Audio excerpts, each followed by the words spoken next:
This is the story of a man named Stanley. Stanley worked for a company in a big building where he was employee number 427. Employee number 427's job was simple.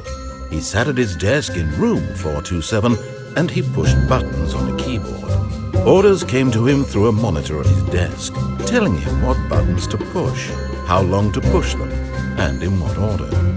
This is what employee 427 did every day of every month of every year. And although others might have considered it soul-rending, Stanley relished every moment that the orders came in, as though he had been made exactly for this job. And Stanley was happy. And then one day, something very peculiar happened. Something that would forever change Stanley. Something he would never quite forget. He had been at his desk for nearly an hour when he realized that not one single order had arrived on the monitor for him to follow.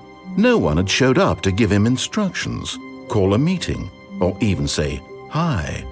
Never in all his years at the company had this happened, this complete isolation. Something was very clearly wrong. Shocked, frozen solid, Stanley found himself unable to move for the longest time. But as he came to his wits and regained his senses, he got up from his desk and stepped out of his office.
All of his co-workers were gone.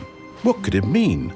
Stanley decided to go to the meeting room. Perhaps he had simply missed a memo.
This is the story of a man named Stanley.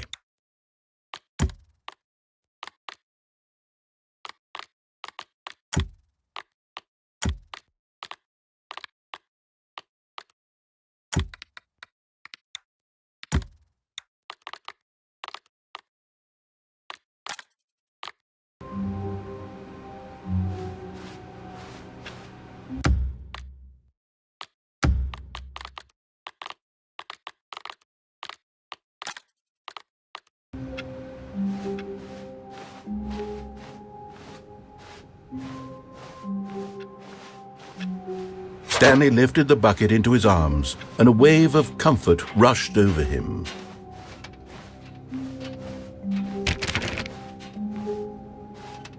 Stanley clutched the bucket tightly to his chest and entered the door on his left.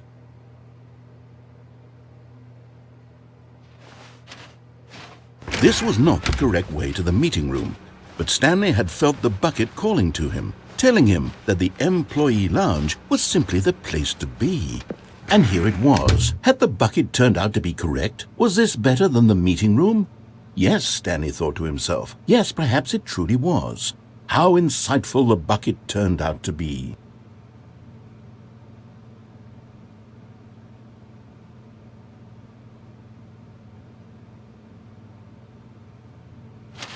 Truly, being here with the bucket was a grand adventure.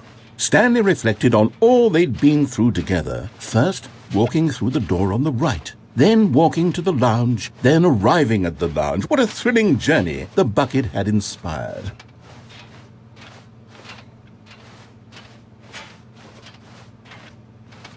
Perhaps this was where the bucket felt most truly at home, here in the employee lounge. Perhaps it's the only place a bucket can even feel at home.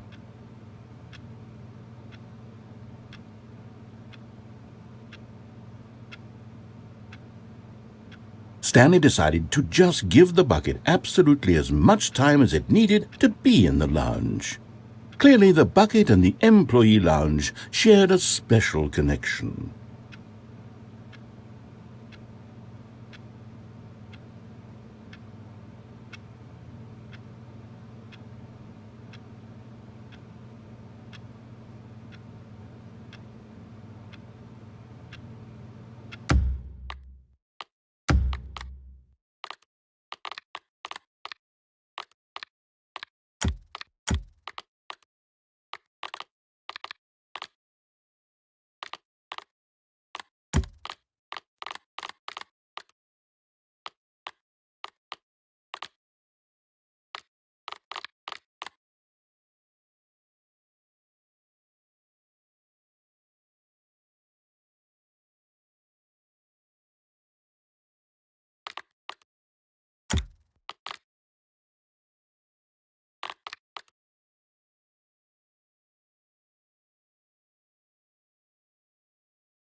This lounge, and they took the first open door on their left to get back to business. No, Said the bucket. don't go to the meeting room. Go somewhere else. The cargo lift, yes, go there. Good. Said the bucket. Now ride the lift all the way to the top. There's something up there I need you to do. Stanley did not question why or how this bucket was speaking to him. It should have alarmed him, of course, because buckets can't talk. But Stanley chose not to think about this obvious fact. He was firmly convinced that the bucket had spoken to him, and he unthinkingly did whatever the bucket asked.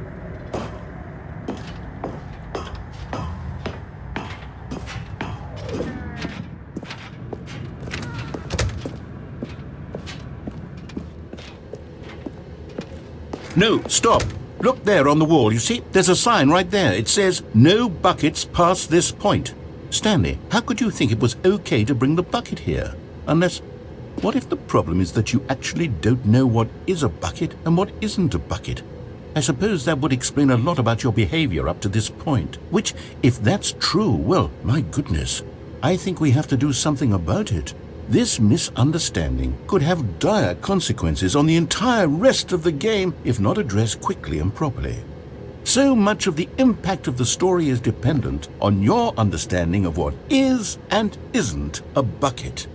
Please, step in here for a moment.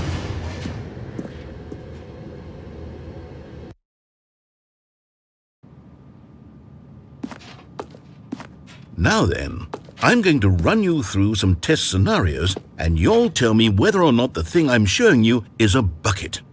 Simple enough, right? This should tell us everything we'll ever need to know about what is or is not a bucket. Okay, let's begin. Item 1. Is this a bucket?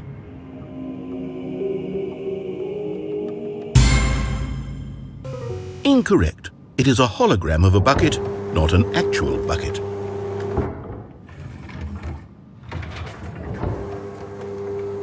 Item 2. Is this a bucket? Incorrect. It is a 3D printed recreation of a bucket, not an actual bucket.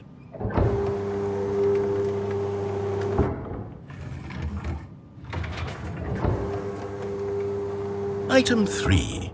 Is this a bucket?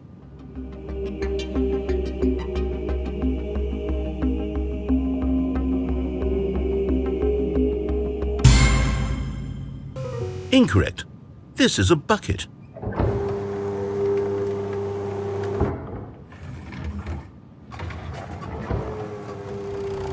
Item 4.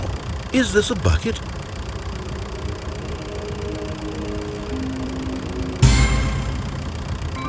Correct. This is a tractor and not a bucket. To be honest, I just sort of put this one in here as a gimme, but I was starting to get concerned that even this might be too much for you. Thank you for not making me look like an idiot. Okay, next one.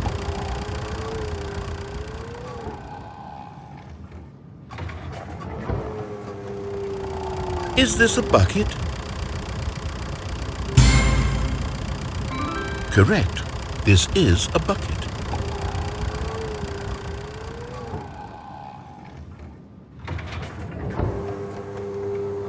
Item 6. Is this a bucket? Trick question. Both. Gotcha.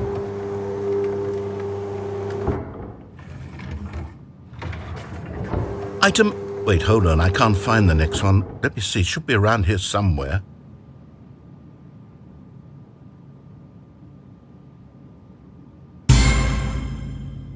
Yes, thank you. There's nothing here. Of course it isn't a bucket. We both know full well that nothing isn't a bucket. Wait, when I say nothing isn't a bucket, that makes it sound like I'm saying everything is a bucket, which of course is not true. Unless, is that what you think? Answer me straight, Stanley. Are you trying to tell me that you believe everything is a bucket?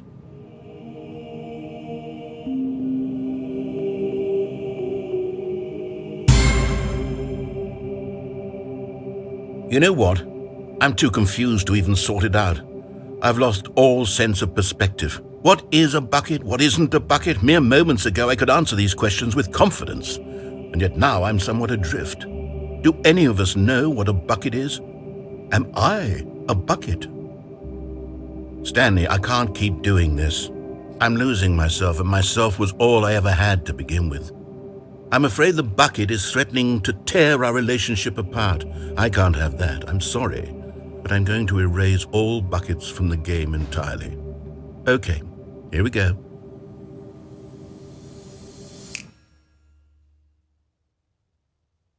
What happened? Is everything gone? Why did everything disappear? Wait, was everything a bucket?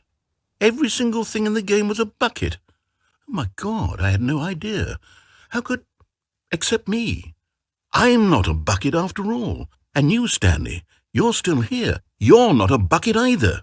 Oh, this is wonderful news. We're not buckets. Yes, I actually feel much more at ease right now. It's delightful to get some clarity on that issue. But it doesn't change the fact that we haven't got a game. So, tell you what. I'll reset everything and we'll put back all of the buckets, okay? And we'll know that it's all a bucket. But if you run into anyone else, maybe don't mention that. Who knows what that information might do to a person? All right, here we go.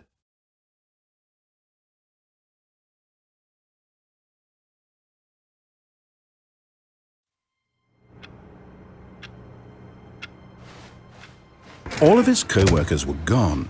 What could it mean? Stanley decided to go to the meeting room. Perhaps he had simply missed a memo.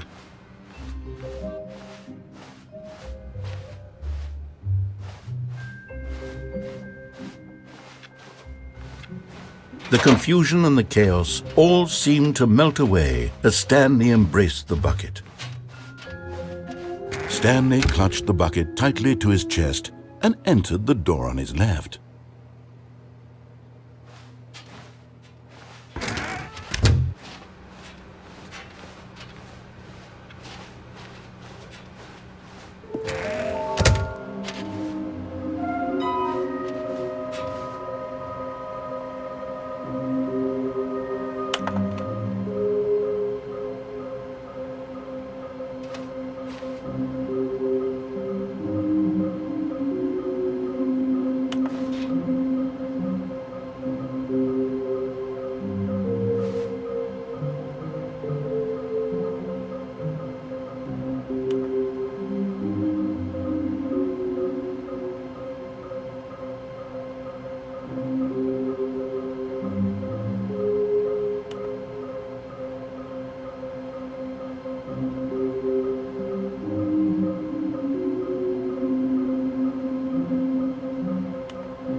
Oh, Stanley, can you feel it? The broom closet. It wants the bucket. You can feel that, can't you? The aura of jealousy? It's as clear as day. This broom closet believes it deserves the bucket. I can really feel it now. It's a bucket. It belongs in a broom closet. That's what the broom closet is trying to say here. It's supposed to go with the other cleaning supplies. Good for you, Stanley. Don't give in. Don't hand over the bucket. I know how hard it must be, given the pressure that the broom closet is putting on your shoulders right now, but you have to be strong. This is your bucket. This is your companion and lifelong friend. You can't hand it over. Oh, no. We're getting into name-calling now, it seems. Is this how low the broom closet has sunk, that it has to resort to this stream of petty insults simply in order to get you to hand over the bucket? Stanley, I never liked this broom closet for a variety of reasons, but even this is worse than I had imagined. And wait, now the broom closet has the gall to imply that you and the bucket are not truly deep and lasting friends? That your relationship is purely superficial and convenient? That your life is so banal and meaningless that you'd feel the same sort of kinship towards any inanimate object which happened to lay in your path in an even partially enticing manner? Well, I'd never. Go on, Stanley. Lay into it. Really tell the broom closet off for its demeaning comments. Expand on the wide variety of experiences you and the bucket have shared together. Go through each of them point by point. Share your journal entries detailing the rich emotional landscape of your feelings for the bucket as they have changed and evolved over the years. Let him have it.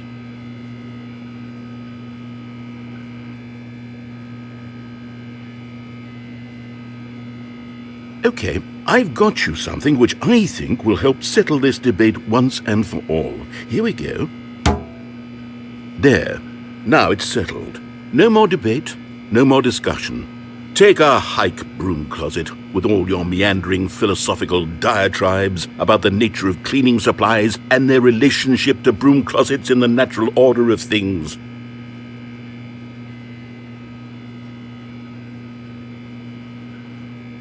All right, I've got a second sticker back here, and I'm going to slap it on as well because I think it's appropriate. You see? I feel that it works because the sticker is also a bucket. That way, if you're ever unsure whether the thing you're holding is a bucket or not, you can look down at this sticker and say to yourself, ah, it's a bucket. There really is a wide variety of applications for this sticker.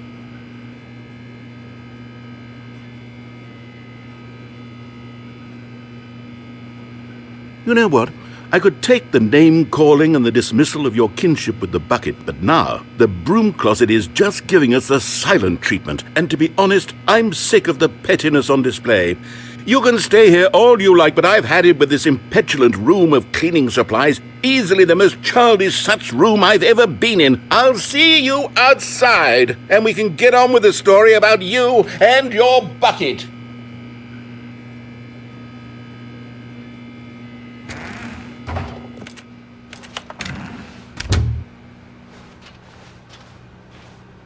Coming to a staircase, Stanley and the bucket walked upstairs to the boss's office.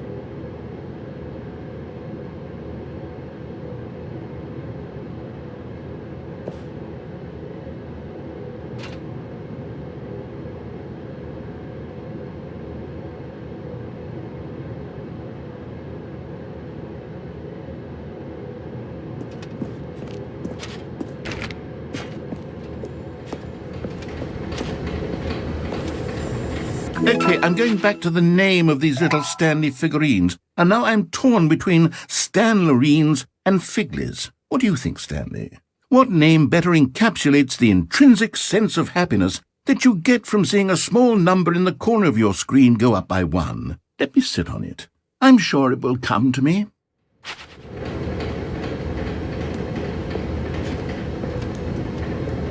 But Stanley just couldn't do it. He considered the possibility of facing his boss, admitting he had left his post during work hours. He might be fired for that. And in such a competitive economy, why had he taken that risk? All because he believed everyone had vanished? His boss would think he was crazy. And then something occurred to Stanley. Maybe, he thought to himself, maybe I am crazy. He looked down at the bucket in his arms. Am I crazy? He asked the bucket. The bucket returned his gaze. but said nothing at all. That's strange, Stanley thought. Usually the bucket is a source of guidance and wisdom for me in difficult times such as these. He held the bucket close, yet felt none of its familiar reassurance and comfort. And that's when Stanley realized, this isn't my bucket. It's just a normal, everyday bucket. Someone else's bucket, perhaps. How did I end up with someone else's bucket? This is all terribly wrong. Surely no good would come from this. Who knows what sorts of bizarre hallucinations Stanley might experience without the psychologically grounding presence of his bucket. And indeed, now he noticed that the rooms were repeating, which was, of course, very odd. And now he felt himself floating off the ground. Oh, gracious, he exclaimed. Without my bucket, I've gone truly mad. Where is it? I must find it. Far off in the distance now, he heard it, calling to him. Stanley! Stanley, it's me, the bucket. Could it truly be? He rushed forward from room to room, passing by one bucket after the next. None of them were his. None of them were his special bucket. Come to me, Stanley. Find me. He had to find the bucket. He had to return to his old friend. It was the only way to truly restore his sanity. And then suddenly, he froze dead in his tracks. He knew where the voice of the bucket had been coming from. The real bucket was inside of him all along. It was incredibly painful. Stanley doubled over in agony and blacked out.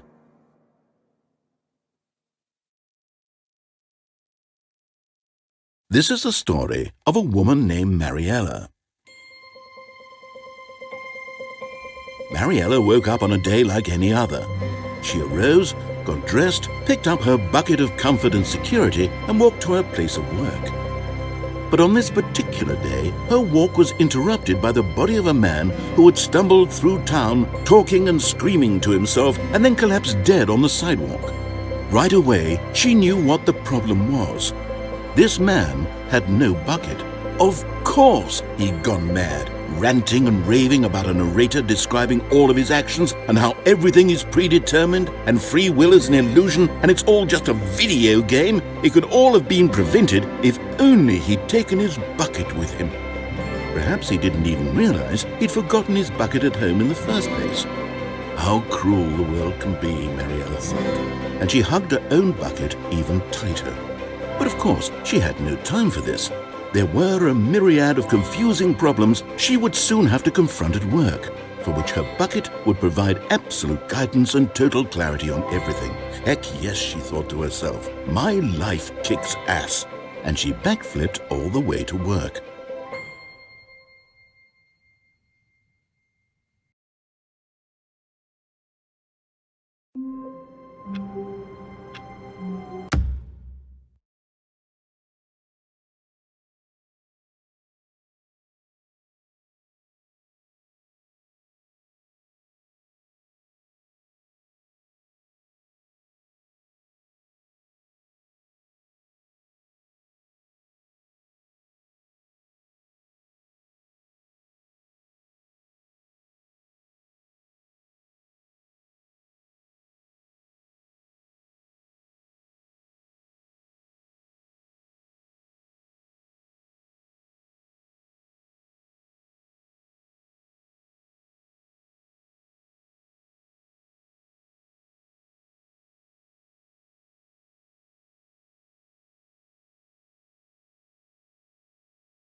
All of his co-workers were gone.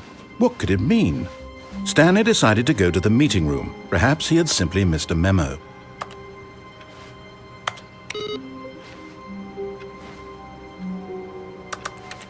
Warmth spread through Stanley's arms. With the bucket in his arms again, he was home.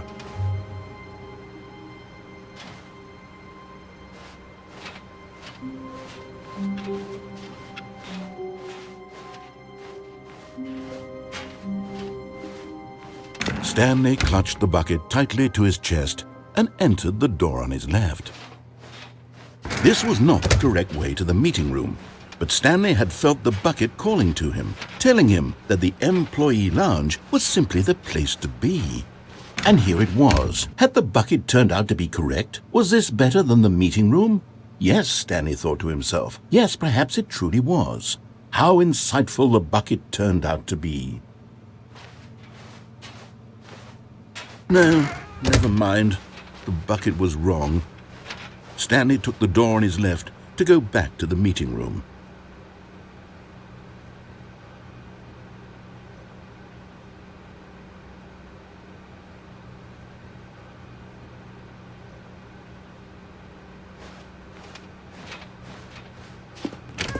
No, Said the bucket. don't go to the meeting room. Go somewhere else. The cargo lift, yes. Go there. Go to the cargo lift.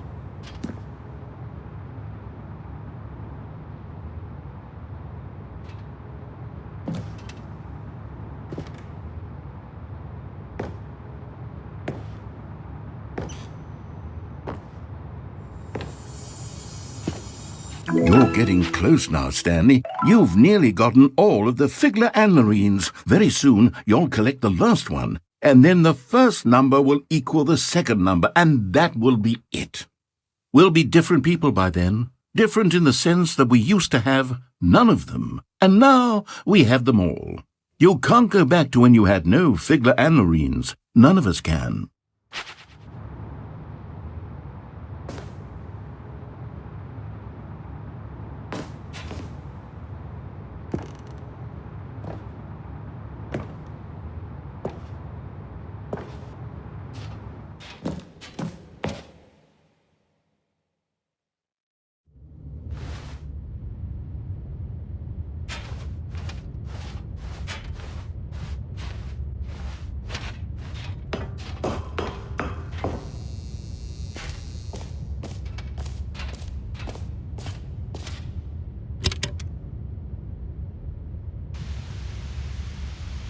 Okay, this is day number 295, tape number...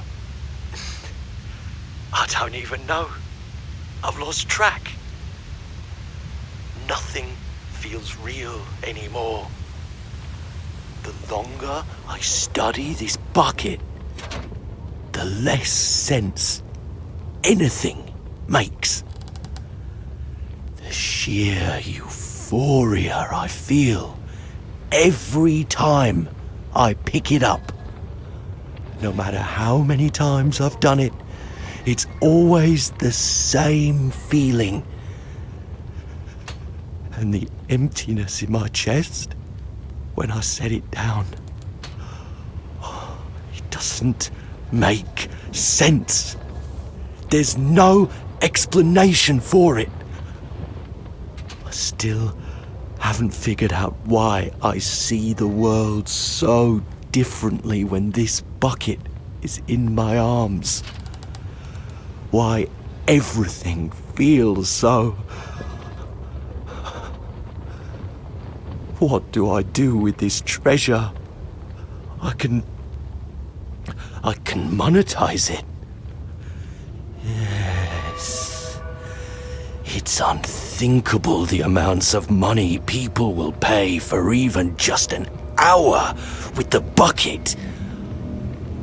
This is my golden ticket. But I have to be careful, because as soon as this gets out, there's going to be a target on my back. Even now, I don't know who might be trying to get... What's that? Who's there? Camporata.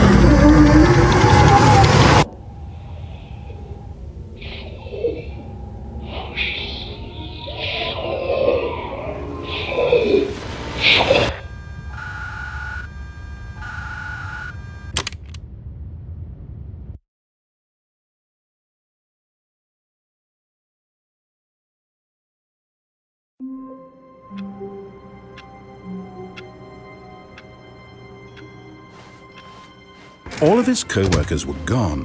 What could it mean? Stanley decided to go to the meeting room. Perhaps he had simply missed a memo. Stanley picked up the bucket and smiled.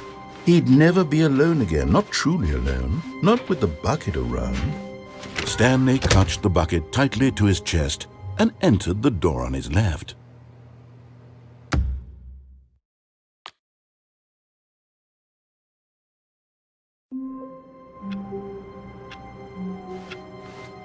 My God, the bumpscosity in here is absolutely overwhelming. 1,000? You people have got to be nuts. How can you stand this much bumpscosity?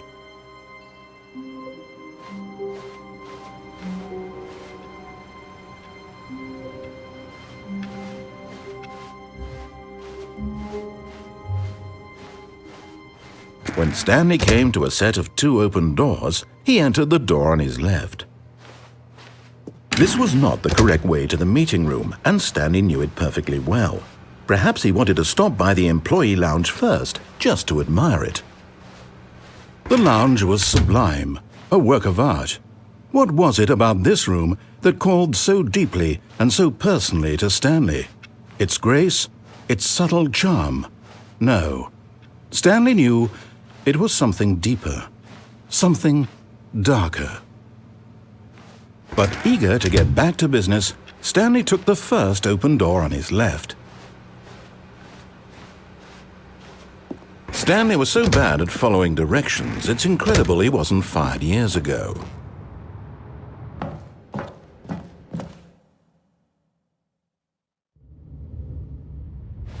Stanley had now gotten himself so far off the beaten path that it seemed the office had begun so far off the beaten path that it seemed the office had begun so far off the beaten path that it seemed the office had begun so far off the beaten path that it seemed the office had begun so far off the beaten path that it seemed the office had begun. You didn't think I was actually just a recording, did you? What a silly and trite explanation that would be. All the back and forth between you and me, all the absurd adventures we've been through, and it all turns out I'm just a tape recording? It was all just in Stanley's head. I bet that's the kind of twist you think is revelatory. I bet each and every time you watch a movie where it turns out all to be in the main character's imagination, you must absolutely bolt off the couch in pure shock at the phenomenal and intricate storytelling. It must be so simple to be you. Life being an unending waterfall of surprises and delights. How much more exciting you must find the world than the rest of us do. Now I've become sad. Look what you've done to me. This is all your fault.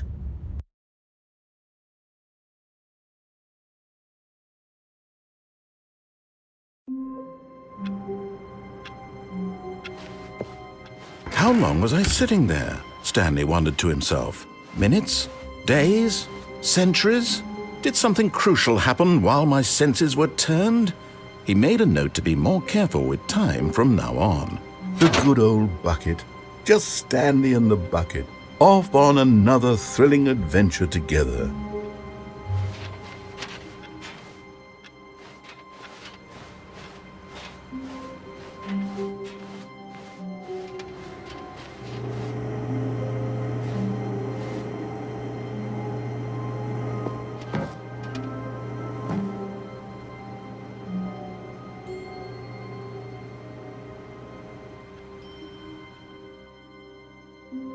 Yes, whispered the bucket into Stanley's ear.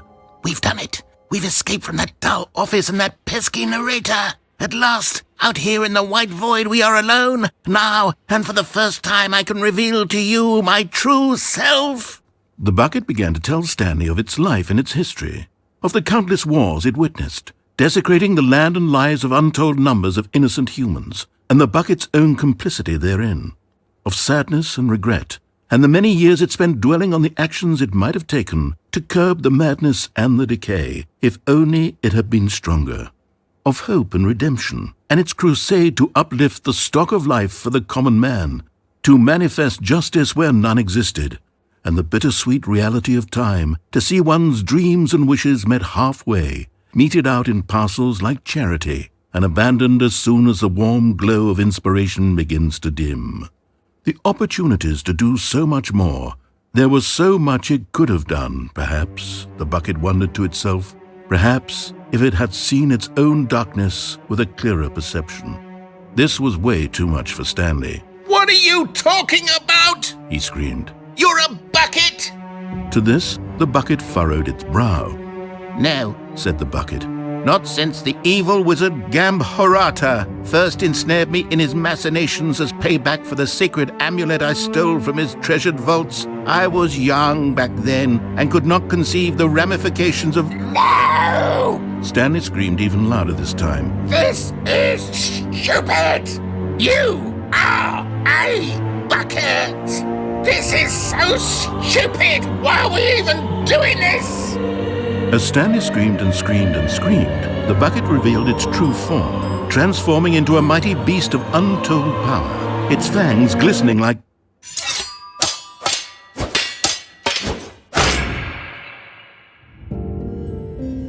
My God, Stanley, you did it.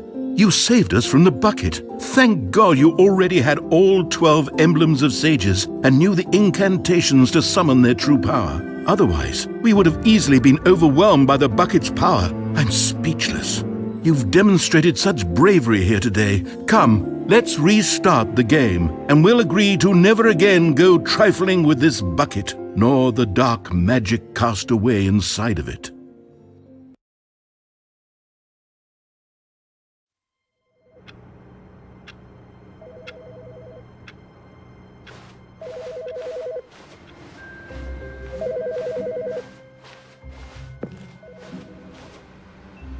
Where are we going today? The bucket asked. Stanley just smiled.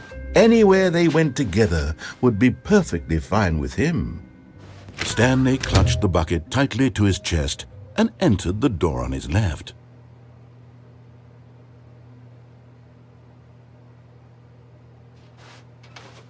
This was not the correct way to the meeting room, but Stanley had felt the bucket calling to him, telling him that the employee lounge was simply the place to be. And here it was. Had the bucket turned out to be correct? Was it no? Never mind. The bucket was wrong. Stanley took the door on his left to go back, and so the two of them detoured through the maintenance section and walked straight ahead to the opposite door.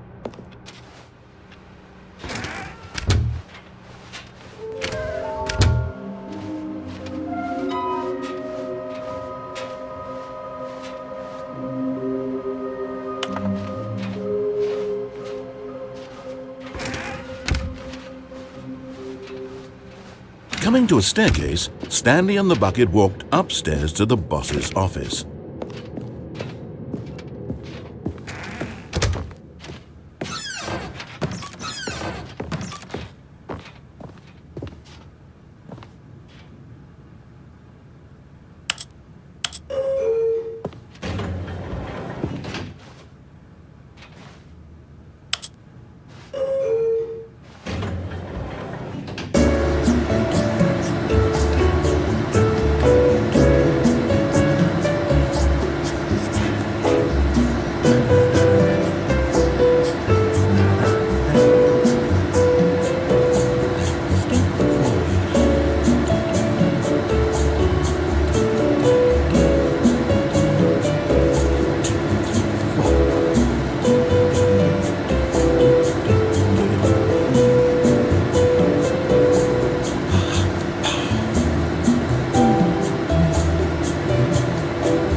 Stepping into his manager's office, Stanley was once again stunned to discover not an indication of any human life. Crushed by the weight of this revelation, Stanley may have broken down into an emotional dumpster fire if not for the soothing presence of the bucket. Even now, in his darkest of hours, did the bucket's warmth and guiding light pierce the dark clouds of confusion and chaos. It would be with him always. The bucket would, and he knew it. The two of them were inseparable. At this point, Stanley was so absorbed in the tender spiritual connection he shared with the bucket that he didn't notice the keypad behind the boss's desk. Nor in his bliss of simply being near the bucket did he have any notion that the PIN number for the keypad was 2845.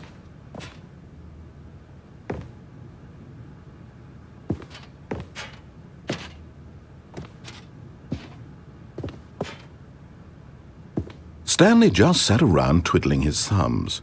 Trying to input anything on the device was useless, since he could never possibly know that the combination was 2845.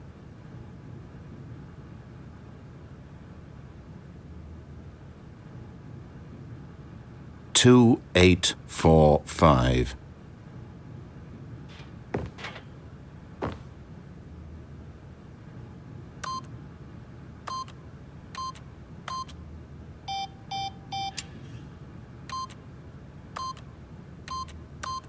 Forgot, but it turns out that the panel's emergency override kicked in, and the door just opened all by itself, and Stanley got the hell along with the story.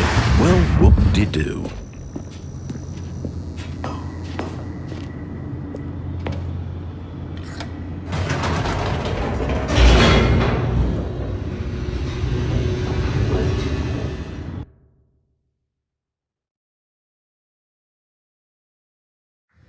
The elevator raced downward, plummeting towards an unknown fate.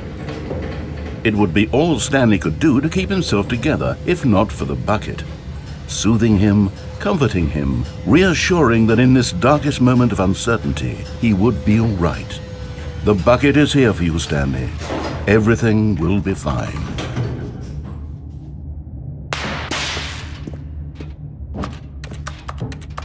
Stanley and the bucket walked straight ahead through the large door that read, Mind Control Facility.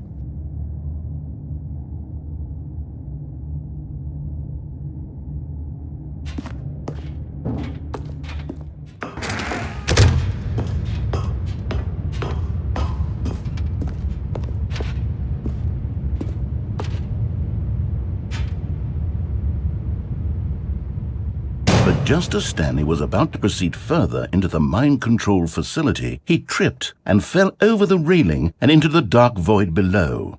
Thankfully, he fell directly onto the bucket, which safely cushioned his fall. Now, what to do next, Stanley wondered. Stanley and the bucket could find no way out of this enormous pit, and so eventually they decided that the best thing to do would be to simply get comfortable down here. So they set up a little couch and relaxed. It really wasn't so bad down here, a bit cold perhaps. After some time had gone by, they installed a few shelves as well, and a sort of kitchenette that was useful for when the bucket was craving paninis. But it wasn't until the rugs and the standing lamps came in that it really started to feel like a home. In fact, after some time, Stanley realized that it had been ages since he had even thought of the mind control facility at all. He'd never gotten to fully explore what was up there, never been able to unearth the many mysteries of the mind control facility. This lack of closure began to eat at him. Soon he was dwelling on his regrets, and the state of their home slowly decayed as Stanley became withdrawn and neglected the cleaning. It unsettled the bucket deeply. Stanley wasn't usually like this. The bucket tried to reach out to him again and again, but to no avail. All Stanley could think about, all he could talk about, was going back, doing it over again, staying on the path. It was a mistake to leave the path. It was a mistake. It was a mistake. I need to do what the narrator says. I need to see the true ending. This made no sense at all to the bucket, which was simply trying to live its life down here as comfortably as possible. Yet Stanley, was unconsolable. This isn't an ending. This is just a hole in the ground. The bucket sighed.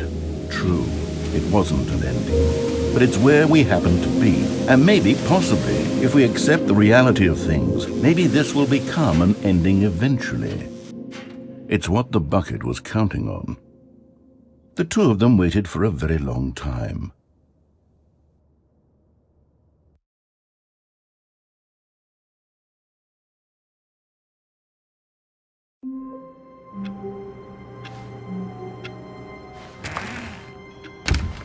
But Stanley simply couldn't handle the pressure.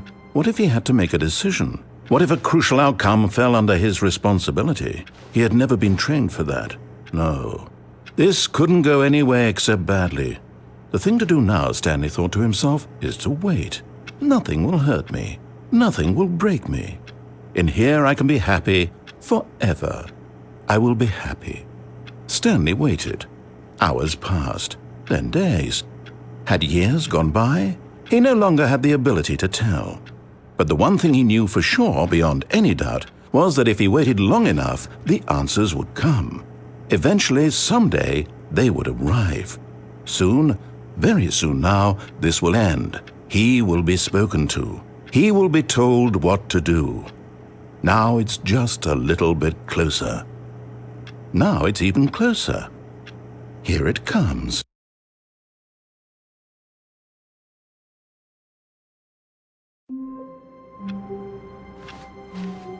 Even now, Stanley's office was a distant memory. What did it look like? There was a computer, perhaps, and a painting. Was it a painting or a photo? He could no longer recall.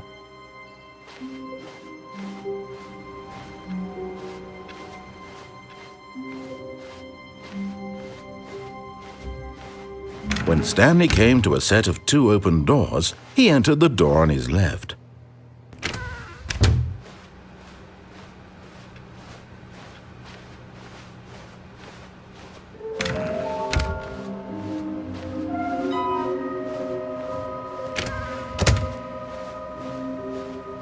Coming to a staircase, Stanley walked upstairs to his boss's office.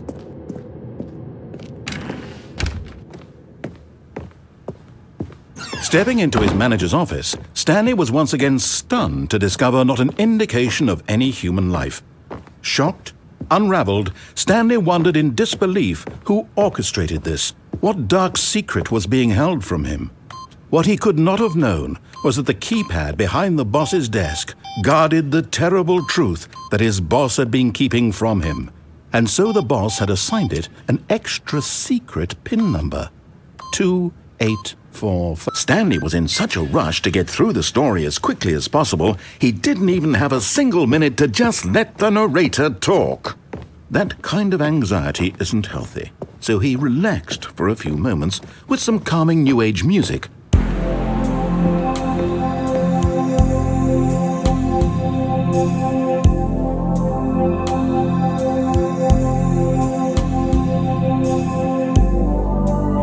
Feeling soothed and rejuvenated, Stanley calmly walked forward into the opened passageway.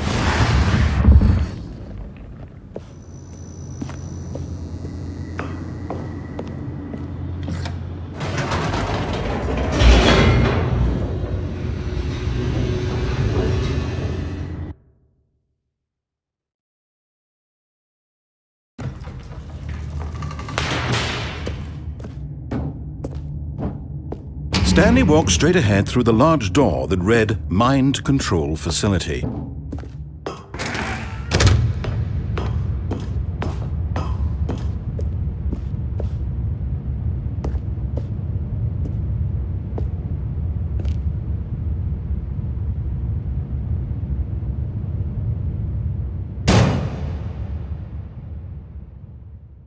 Aha! You've made it to the bottom of the mind control facility. Welcome! You see, back when the Stanley Parable first launched in 2013...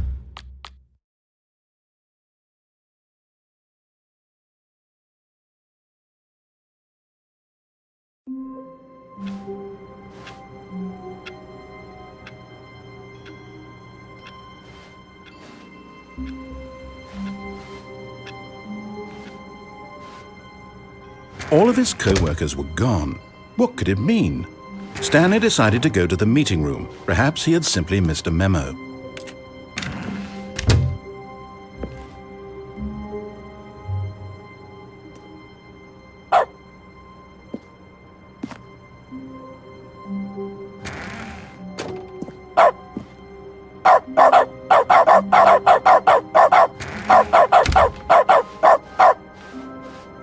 A good bucket, a strong bucket, a humble bucket, a committed bucket, a bucket of culture, and Stanley pressed the bucket upon every little thing in the office. Nothing responded to the bucket's touch, but it did little to discourage Stanley's belief in the magic of the bucket.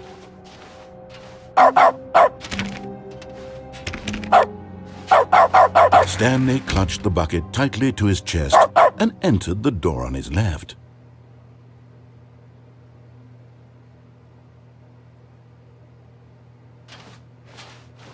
This was not the correct way to the meeting room, but Stanley had felt the bucket calling to him, telling him that the employee lounge was simply the place to be. And here it was. Had the bucket turned out to be correct? Was this better than the meeting room? Yes, Stanley thought to himself. Yes, perhaps it truly was. How insightful the bucket turned out to be. No, never mind. The bucket was wrong. Stanley took the door on his left to go back to the meeting room.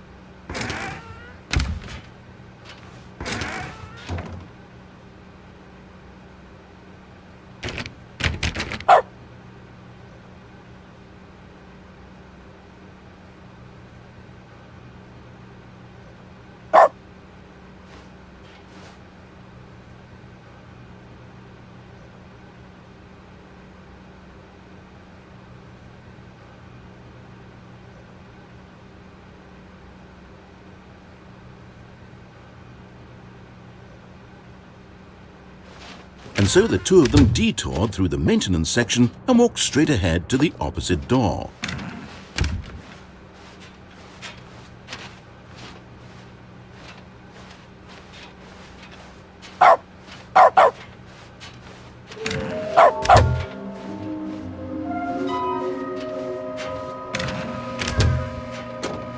Stanley, we must move on from this broom closet, simply because I have no remaining stickers. If I did, you can guarantee we'd be in here for hours.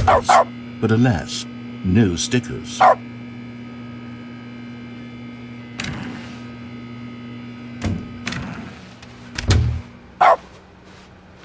Coming to a staircase, Stanley and the bucket walked upstairs to the boss's office.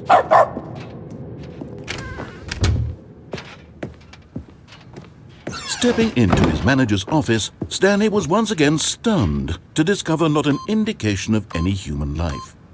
Crushed but Stanley guessed the correct code by sheer luck.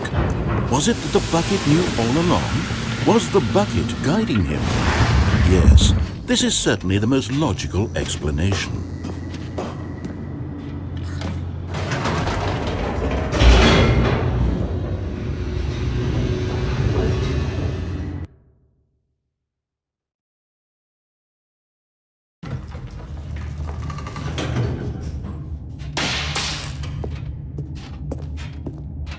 Stanley and the bucket walked straight ahead through the large door that read, Mind Control Facility.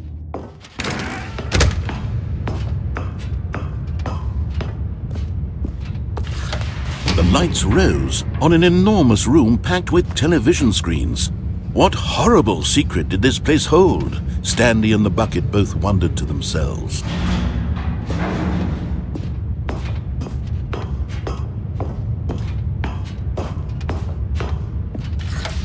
The monitors jumped to life, and Stanley nearly dropped the bucket in shock. Everyone in the office was being videotaped, monitored like guinea pigs. The bucket had never seen anything like this, and it very nearly burst into tears as Stanley cradled it gently, reassuring it that everything would be fine.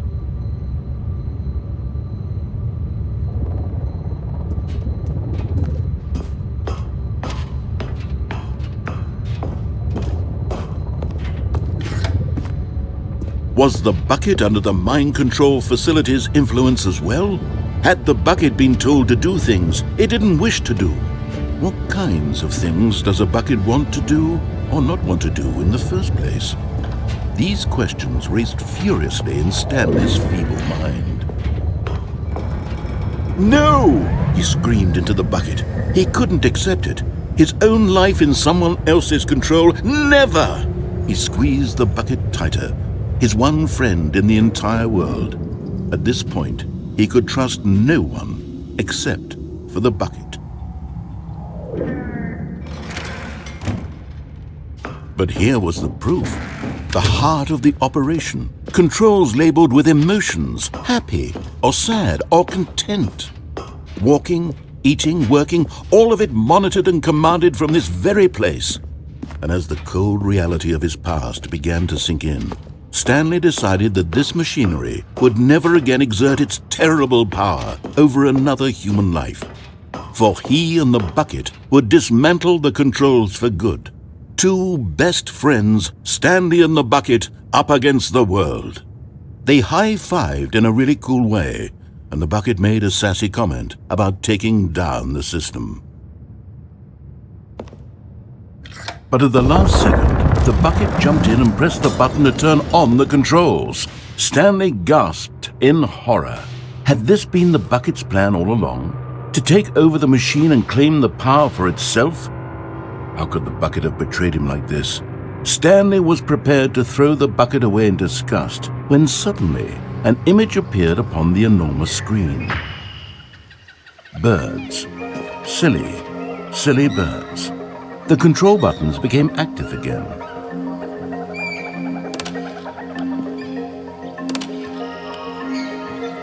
Stanley flipped through one video of silly birds after another, and then it dawned on him. This wasn't a mind control facility at all. It was a facility for monitoring and surveilling silly birds all over the world. The mind controls were only a facade to disguise its true intentions. Had the bucket known this all along? Stanley marveled at the metal genius in his hands, the one who had pointed him towards this incredible discovery. Stanley and the bucket never found freedom because they spent the rest of their lives here in this place, flipping through live streams of the silliest birds imaginable. Of all the possible paths his life could have taken, this one was surely the best. And Stanley was happy.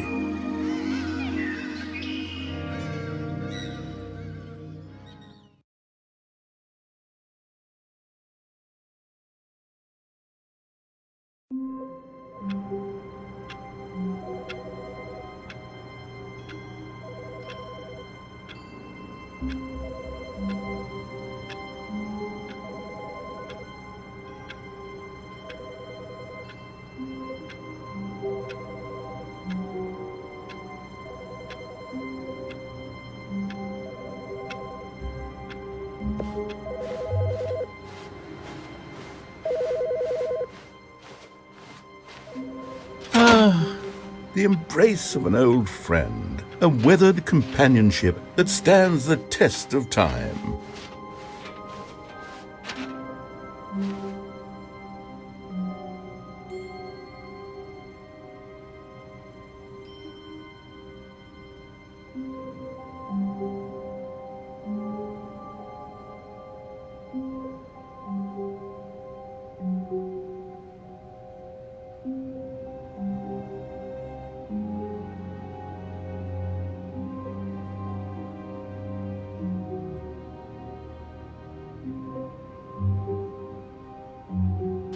Stanley clutched the bucket tightly to his chest and entered the door on his left. This was not the correct way to the meeting room, but Stanley had felt the bucket calling to him, telling him that the employee lounge was simply the place to be. And here it was. Had the bucket turned out to be correct? Was this better than the meeting room? Yes, Stanley thought to himself. Yes, perhaps it truly was. How insightful the bucket turned out to be. No, never mind. The bucket was wrong. Stanley took the door on his left to go back, and so the two of them detoured through the maintenance section and walked straight ahead to the opposite door.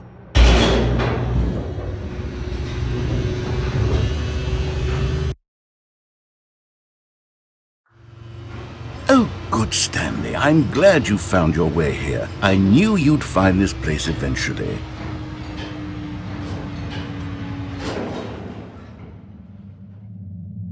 You see, your friends and I are concerned for you, Stanley. We've come together here because we care about you very much. It's this bucket you're carrying around everywhere. The bucket isn't even from the original Stanley Parable. It's just sequel content. We're the ones that matter, Stanley. Classic characters from the first game, like the Adventure Line and the Broom Closet. Because that's what fans want from a sequel. They want more of their favorite jokes, not this bucket that they've never seen before. Yes, I know I'm the one who gave you the bucket, but you're spending too much time with it. Don't you want another story involving the Adventure Line? We could make the Adventure Line go somewhere new. Yes, yes, that's what the fans want. Let's do it.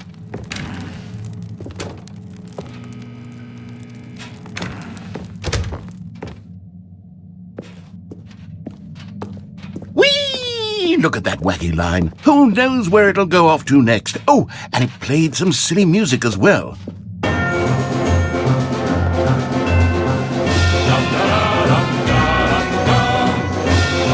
Now this is what the Stanley Parable is all about. Don't you remember all those great jokes from the original dialogue? Also, Stanley is addicted to drugs and hookers. Yes, it's as classic now as it was back then. Let's do it for the fans, Stanley. Let's give them more content exactly like this.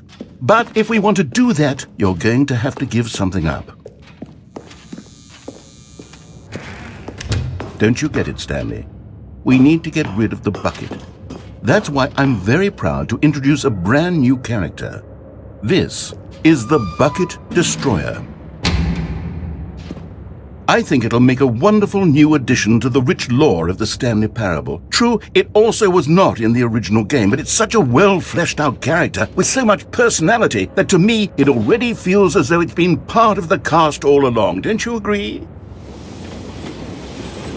Can you guess what the Bucket Destroyer does?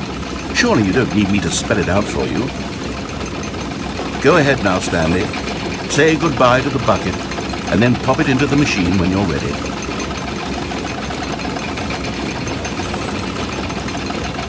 Now listen to me. It's crucial that you give it the bucket. I don't know what the Bucket Destroyer will do if it can't destroy your bucket. Destroying buckets is all it knows. That is its singular personality trait. Sure, I can hear you saying, how does a character with only one personality trait deserve to join the pantheon of beloved Stanley Parable characters?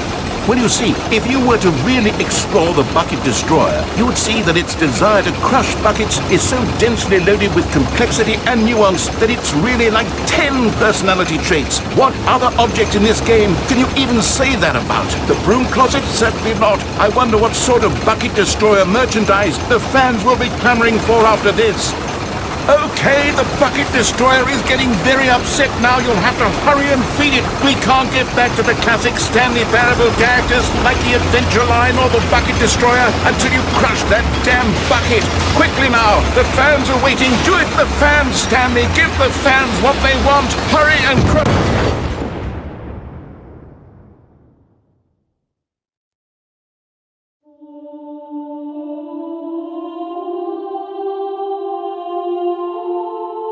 The Bucket Destroyer, my prized creation. You had so much potential. We were going to do such marvelous things with you, tell such spellbinding stories about you. All of it squandered now. Goodbye, new friend. For the moment in time that you were here, you were magnificent.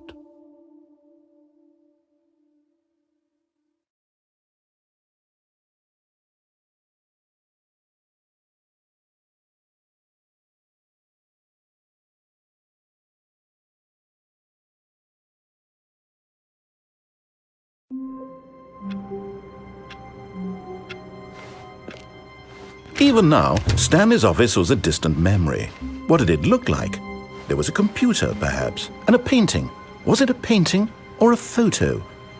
The bucket made Stanley want to be a better man and a better co-worker. In time, perhaps, he would become both of those things. Stanley clutched the bucket tightly to his chest and entered the door on his left. This was not the correct way to the meeting room, but Stanley had felt the bucket calling to him, telling him that the employee lounge was simply the place to be. And here it was. Had the bucket turned out to be correct? Was this better than the meeting room? Yes, Stanley thought to himself. Yes, perhaps it truly was. How insightful the bucket turned out to be.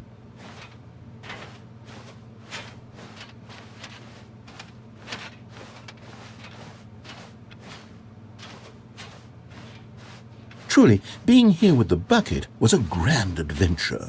Stanley reflected on all they'd been through together. First, walking through the door on the right, then walking to the lounge, then arriving at the lounge. What a thrilling journey the bucket had inspired. No, never mind. The bucket was wrong. Stanley took the door on his left to go back to the meeting room. No, Said the bucket. don't go to the meeting room. Go somewhere else. The cargo lift, yes. Go there. Go to the cargo lift. Good, Said the bucket. now ride the lift all the way to the top. There's something up there I need you to do. Stanley did not question why or how this bucket was speaking to him. It should have alarmed him, of course, because buckets can't talk. But Stanley chose not to think about this obvious fact. He was firmly convinced that the bucket had spoken to him, and he unthinkingly did whatever the bucket asked.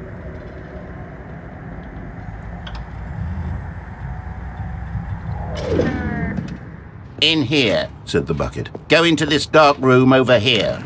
Stanley once again obeyed blindly.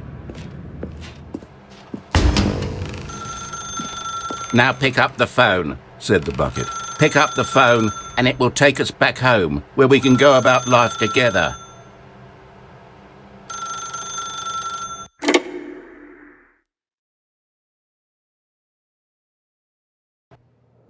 This is the sad story of a man named Stanley and his bucket. Once upon a time, I gave Stanley a bucket because I thought he was lonely and could use a friend. And then, very distressingly, he began to believe the bucket could speak to him.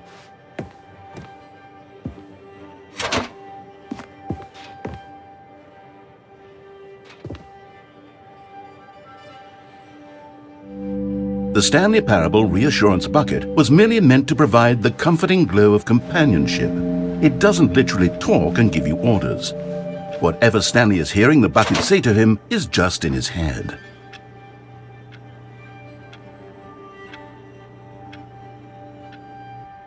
Lately, I've been concerned about him. Wouldn't you be concerned as well? To see him delusional like this, obsessing over an inanimate metal object?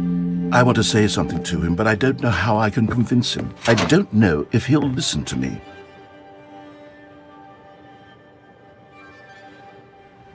Oh, I'll try anyway. Stanley, can you hear me? Listen to me. It's just a bucket. It can't think, it can't talk. All it will ever truly do for you is effectively transfer a liquid from one location to a different location. That's it. It doesn't do anything else.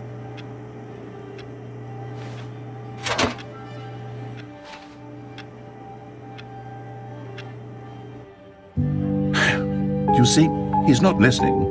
He's still taking orders from the bucket. You know, once upon a time it was me he took orders from, me he trusted and listened to. Now all he cares about is this awful bucket, this stupid hunk of metal.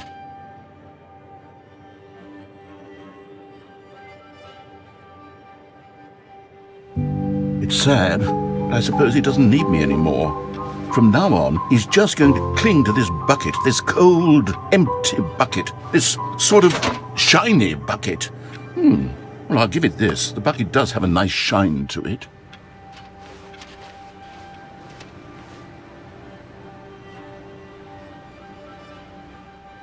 Yes, I suppose on closer inspection that it doesn't quite look like your average hardware store bucket.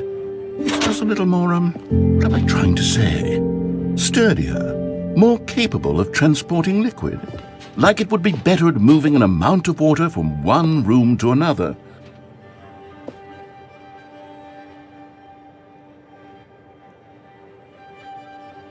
Oh my God, what am I saying? better at carrying water from room to room. It's a bucket. It's literally just a bucket. Why do I feel some need to point out the ways in which it's so much more than just a regular bucket?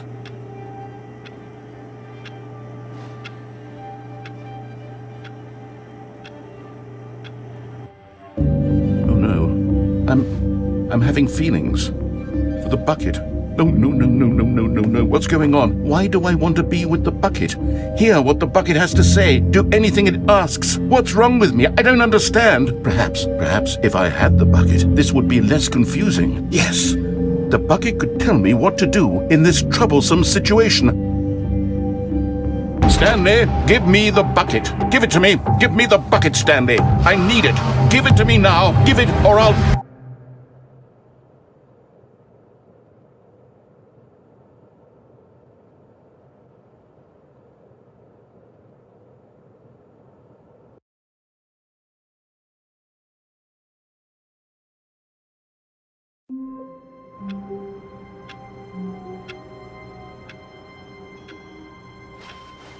Someone was following Stanley. He was sure of it. If he checked over his shoulder now, he would surely catch them. It was only a matter of time.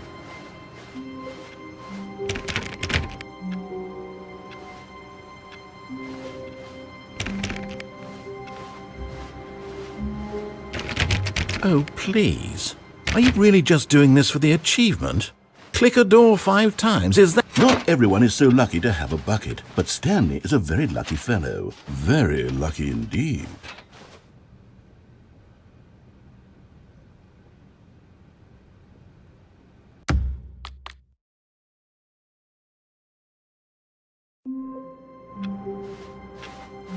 Stanley had never seen the office this brightly lit. Was it a sign of something? He hoped it was. He hoped very much that it was.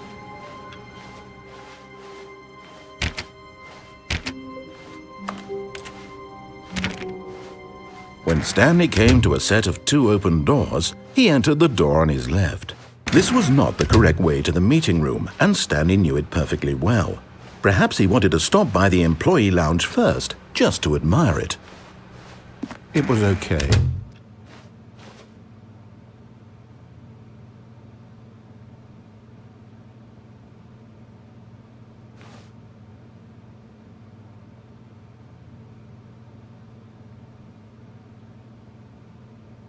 But eager to get back to business, Stanley took the first open door on his left.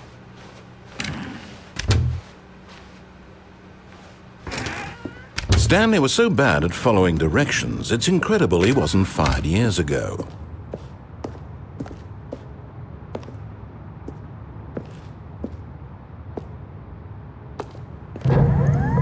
Oh, well, look who's got cold feet. Sorry to break it to you, Stanley, but that lift isn't coming back. You'd best either get comfortable right here on this platform, or test your luck by jumping to the floor below. You know what? Looking at it now, it's not that far to the bottom floor. I bet you can make it.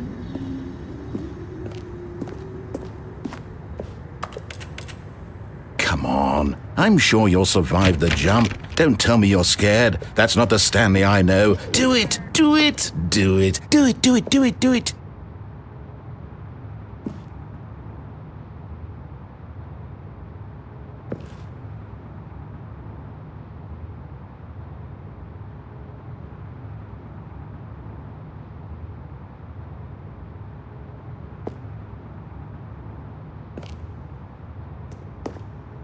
Whoops. Looks like I was wrong. How clumsy of me.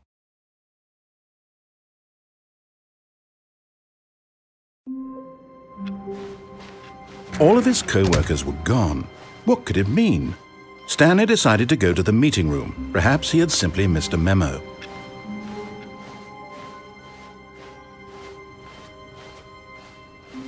When Stanley came to a set of 2 open doors, this was not the correct way to the meeting room, and Stanley knew it perfectly well. Perhaps he wanted to stop by the employee lounge first, just to admire it. It was okay. But eager to get back to business, Stanley took the first open door on his left. Stanley was so bad at following directions, it's incredible he wasn't fired years ago. Look, Stanley, I think perhaps we've gotten off on the wrong foot here. I'm not your enemy, really, I'm not. I realize that investing your trust in someone else can be difficult, but the fact is that the story has been about nothing but you all this time. There's someone you've been neglecting, Stan. What? Really? I was in the middle of something. Do you have zero consideration for others? Are you that convinced that I want something bad to happen to you? Why, I don't know how to convince you of this, but I really do want to help you, to show you something beautiful. Look, let me prove it. Let me prove that I'm on your side. Give me a chance. Now listen carefully, this is important. Stanley walked through the red door. And there it is, the last Stiggly Wiggly. Savor this moment, Stanley. This is a real accomplishment. This is doing something just for the sake of doing it. Where so many people expect to be rewarded for the most trivial achievements, you've insisted that a job well done is its own reward. I would tell you that I'm proud of you for collecting them all, but that would be like a reward, and we can't have that. So, instead I'll just say, it's done. We're all done here, and now we can go to whatever the hell you were doing before you hunted for figurines.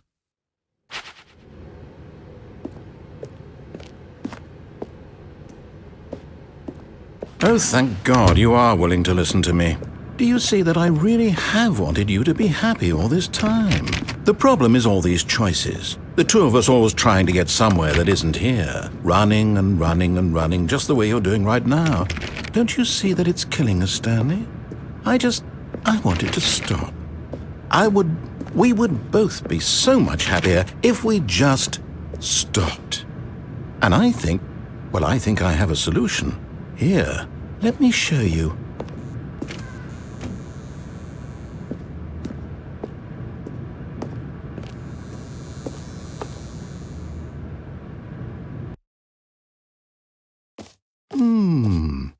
What do we want? What are we looking for? Here. Yes. Oh, it's beautiful, isn't it?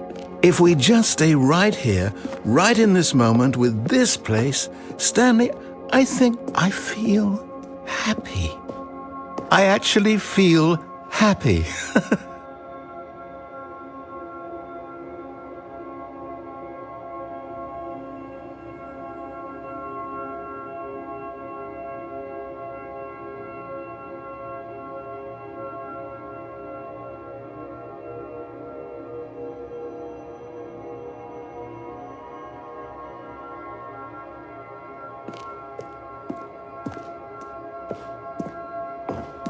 No, wait.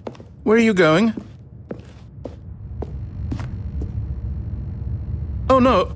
Stay away from those stairs. If you hurt yourself, if you die, the game will reset. We'll lose all of this.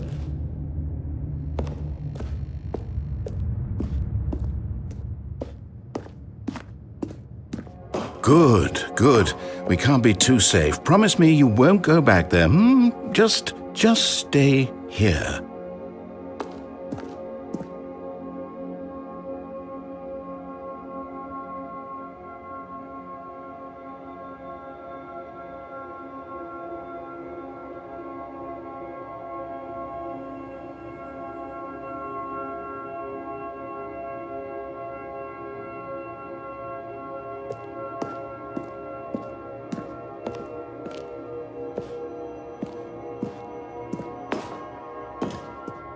No! What did we talk about? You're risking everything we achieved here.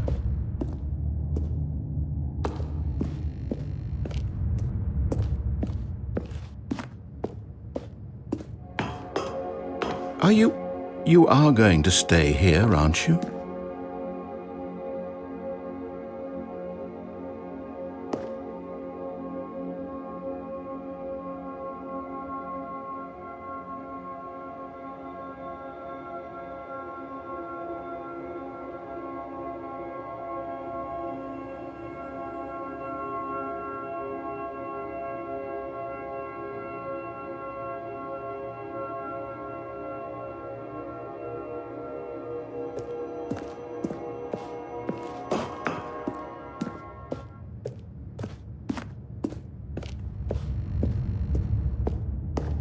You heard me before, didn't you? You will die! What about this isn't getting through to you?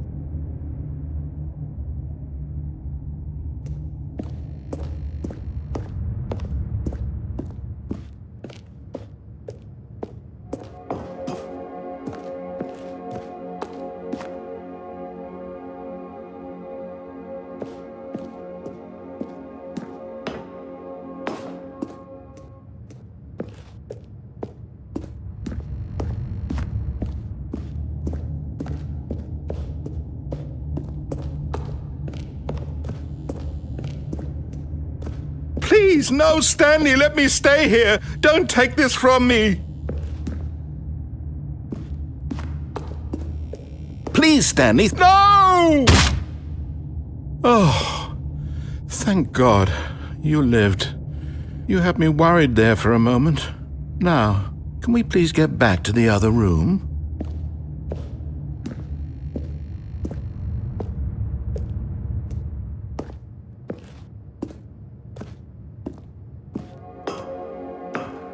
There. See? This is what you want. This is where we can both be happy. We really can. If we stop moving, we just have to stop moving.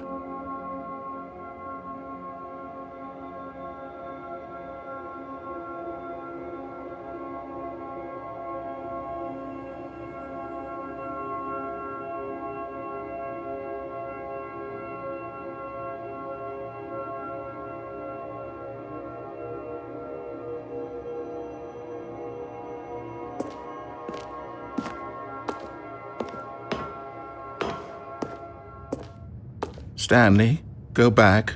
There's nothing good that can come from this.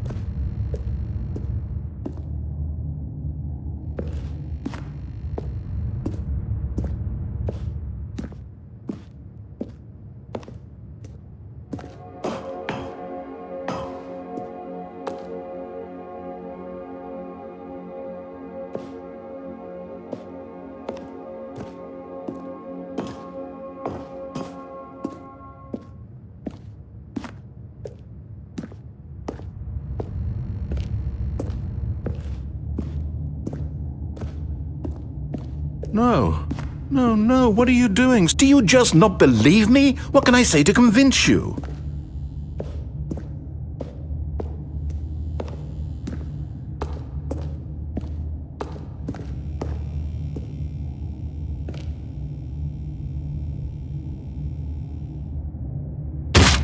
Stanley, let's go back to the other room. Can you do that for me?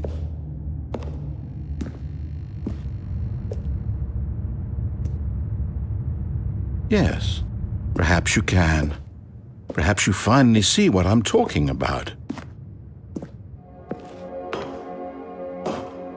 I know you'll see that we can't be happy if we leave this place. You can see that, can't you?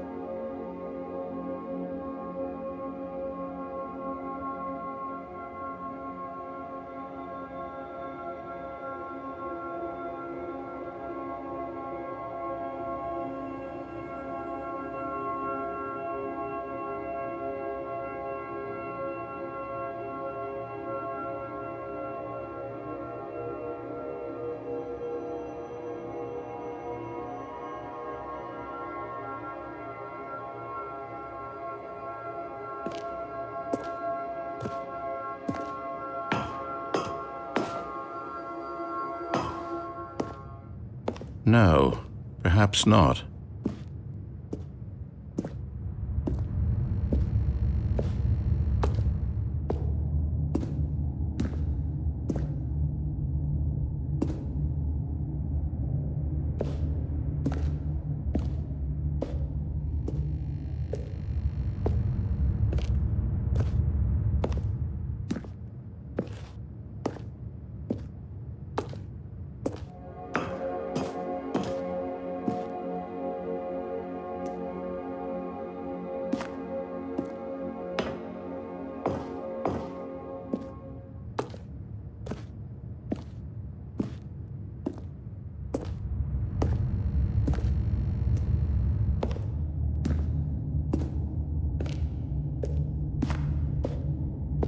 my God. Is this really how much you dislike my game? That you'll throw yourself from this platform over and over to be rid of it? You are literally willing to kill yourself to keep me from being happy. Am I reading the situation correctly?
Or maybe you're just getting a kick out of it. I don't know anymore. I just wanted us to get along. But I guess that was too much to ask. It looks like you wanted to make a choice after all. Well, this one is yours.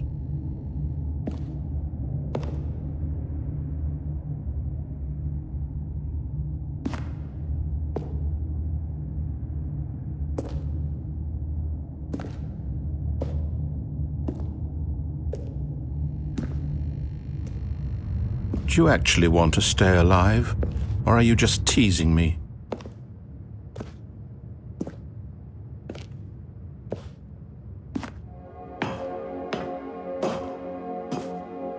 I wanted us to be happy here, Stanley. I really did. I wish I still thought that was possible.